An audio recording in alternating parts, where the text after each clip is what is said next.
अब action shoes showroom में मिलेंगे बेस्ट वैरायटी के फुटवेयर्स। जी हाँ दोस्तों, अगर आप भी शौकीन हैं रंग बिरंगे जूते चप्पलों के, तो जल्दी से रांची मेन रोड स्थित सैनिक मार्केट पहुंचे और action shoes showroom shop number H51 से अपने पसंदीदा जूते चप्पल की खरीदारी करें, जहां आपको मिलेंगे कम दामों में सुंदर सुंदर फुटवेयर। पूत के पांव पालने में ही नजर आने लगते हैं, ये कहना है भारतीय जनता पार्टी के नेता और पूर्व मुख्यमंत्री रघुवर दास का। नमस्कार, आप देखना शुरू कर चुके हैं एशिया न्यूज इंडिया। मैं हूं कीर्ति सिंह और आज मैं मौजूद हूं रांची के भारतीय जनता पार्टी के कार्यालय में, जहां आज पूर्व मुख्यमंत्री और भारतीय जनता पार्टी के नेता रघुवर दास ने एक प्रेस वार्ता रखी थी, जिसमें उन्होंने मुख्यमंत्री हेमंत सोरेन और उनकी सरकार के द्वारा कराए गए सभी वादों को नाकाम बताया है। दरअसल इस प्रेस वार्ता में उन्होंने मुख्यमंत्री हेमंत सोरेन ने जितने भी वादे किए थे उन सभी को दिखाया है कि एक भी वादे वो पूरे नहीं कर पाए हैं। साथ ही साथ उन्होंने एक और मुहावरा भी कहा है, ये मुहावरा है भूतो ना भविष्यति। उनका कहना है कि ऐसी सरकार झारखंड में ना तो पहले कभी आई थी और ना ही भविष्य में कभी आएगी। साथ ही साथ उन्होंने सरकार ने 5 साल के लिए जितने भी वादे किए थे और इन 2 साल पूरे होने पर गिनाए हैं। उन्होंने कहा कि जिस तरह से इस वक्त झारखंड की विधि व्यवस्था देखी जा रही है, ये काफ़ी निंदनीय है। साथ ही साथ उन्होंने कहा है कि जितने भी रोजगार के वादे दिलाए थे, मुख्यमंत्री ने कहा था कि प्रत्येक वर्ष 5 लाख लोगों को रोजगार दिया जाएगा, लेकिन इन 2 वर्षों में भी 5 लाख रोजगार नहीं दे सके हैं। इसके साथ ही उन्होंने विधि व्यवस्था, रोजगार और साथ ही साथ महिलाओं के लिए जितने भी योजनाएं लाई जा रही थी उन सभी को गिनवाया है। उन्होंने पत्थलगढ़ी का मामला भी उठाया, रूपा तिर्की जो साहिबगंज में जिनकी हत्या कर दी गई थी उनके भी मुद्दे को उठाया। साथ ही साथ सहायक पुलिस और शिक्षक, जैसा कि मुख्यमंत्री ने वादा किया था कि 24,000 शिक्षकों को वेतन दिया जाएगा, रोजगार दिए जाएंगे, लेकिन अब तक 2400 शिक्षकों को भी रोजगार नहीं मिला है। ऐसे में पूर्व मुख्यमंत्री रघुवर दास का ये साफ तौर पर कहना है, उन्होंने कहा है कि मैं अबुआ सरकार के बबुआ मुख्यमंत्री हैं। आज की इस प्रेस वार्ता में हमारे साथ बैठे श्री पाठक जी, श्री सरोज जी और मीडिया के सभी साथियों, सर्वप्रथम मैं आप सबको 9 वर्ष की आप सभी पत्रकार मित्रों को हार्दिक शुभकामनाएं। 9 वर्ष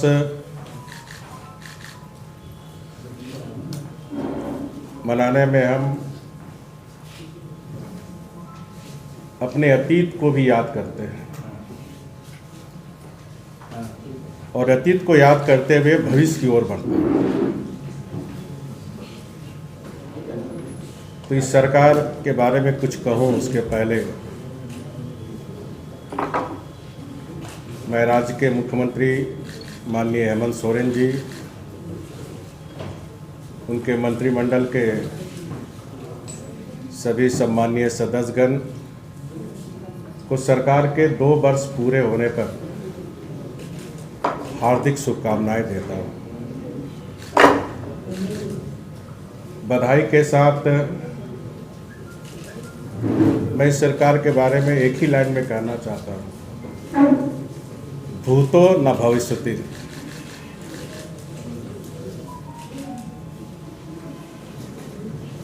ऐसी सरकार झारखंड में न बनी थी और न भविष्य में बनेगी।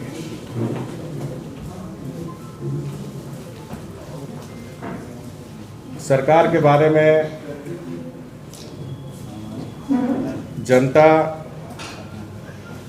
की धारणा होती है कि या तो सरकार मजबूत होता है या सरकार कमज़ोर होता है।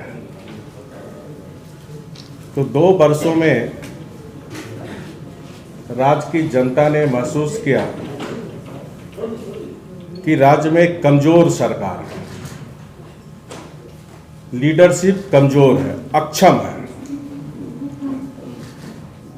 और कमजोर सरकार में लीडरशिप कमजोर हो, अक्षम मुख्यमंत्री हो, तो राज्य की विकास की कल्पना नहीं की जा सकती है। भारतीय जनता पार्टी इसका डटकर विरोध करेगी और इसलिए सरकार से इस प्रेस कॉन्फ्रेंस के माध्यम से हम मांग करते हैं कि आदिवासी मुख्यमंत्री रहते हुए आपके राजपाट में, अबुआ राज में, जो अबुआ राज का अलग जगाने वाले भगवान बिरसा मुंडा की संस्कृति को नष्ट करने वाले की शक्तियां, कितने लोग यहाँ हमारे जनजाति को धर्मांतरित करने। एक कांग्रेस के विधायक कहते हैं कि बाहरी लोग के कारण झारखंड की स्थिति खराब हो रही है। बाहरी यानी विदेशी धर्म के संरक्षण देने वाले विधायक जी, अगर आदिवासी की संख्या कम हो रही है तो आप लोगों के कारण कम हो रही है। आज अगर यही स्थिति रही तो जिस तरह आप देखिए, लव जिहाद के नाम पर हमारे आदिवासी बहनों का बांग्लादेशी मुसलमान किस तरह उनको शादी करके उनकी संपत्ति हड़प हो रहा। इसलिए मैं आदिवासी भाई बहन से अनुरोध करूंगा कि अगर हम जागरूक नहीं हुए तो आने वाले समय में सरना का अस्तित्व विदेशी धर्म मानने वाले लोग ये धर्मांतरित करके भगवान बिरसा मुंडा की संस्कृति और सरना मानने वालों की संख्या नगण्य हो जाएगी। क्योंकि जिस तरह 2 वर्ष में बांग्लादेशी मुसलमान के तहत, चाहे गोड्डा हो, साहेबगंज हो, आपका लोअर दग्गा हो, रांची के इटकी हो, किस तरह हमारे गरीब आदिवासी बहन के साथ एक समाज विशेष के लोग शादी कर रहे हैं। एक तरफ धर्मांतरित करके हमारे भोले वाले आदिवासियों को विदेशी धर्म में शामिल कर रहे हैं। तो भारी षड्यंत्र ये चल रहे हैं और इसीलिए सरकार बनने के बाद ये अलगाववादी शक्तियों का, देशद्रोहियों का केस वापस लेने का काम माननीय हेमंत सोरेन जी किए ताकि उनका वोट बैंक सुरक्षित रहे। दूसरा, आपने देखा होगा कि 2 वर्ष के अंदर अपनी वोट बैंक, माननीय मुख्यमंत्री जी को सिर्फ अपनी वोट बैंक की चिंता है।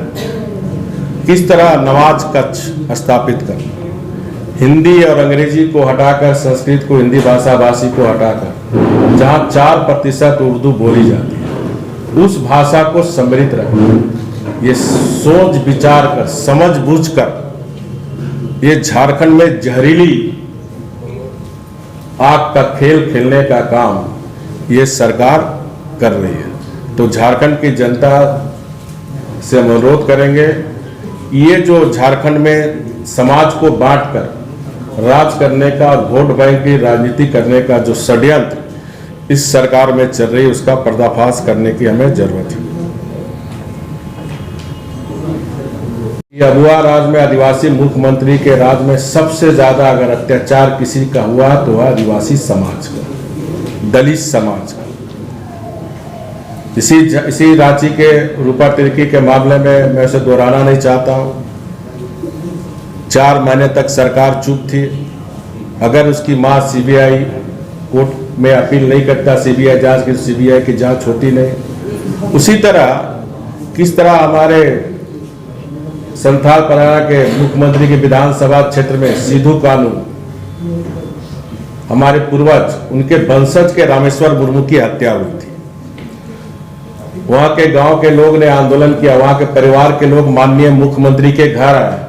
माननीय मुख्यमंत्री ने कहा कि हम इसकी जांच सीबीआई से कराएंगे, जो समाचार पत्र में भी आई थी। लेकिन आज तक उस रामेश्वर मुर्मू की हत्या का सीबीआई जांच करने का रेफर माननीय मुख्यमंत्री ये झारखंड सरकार ने नहीं की।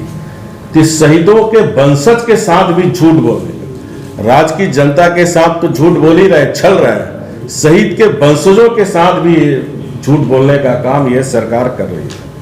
और आपने देखा 2 वर्ष की इसकी उपलब्धि में सरकार बनने के साथ ही 1.5 महीने के अंदर किस तरह 7 आदिवासियों का नरसंहार, झारखंड अलग राज्य होने के बाद नरसंहार की घटना कभी नहीं हुई थी। बिहार में हम लोग सुनते थे नरसंहार की घटना।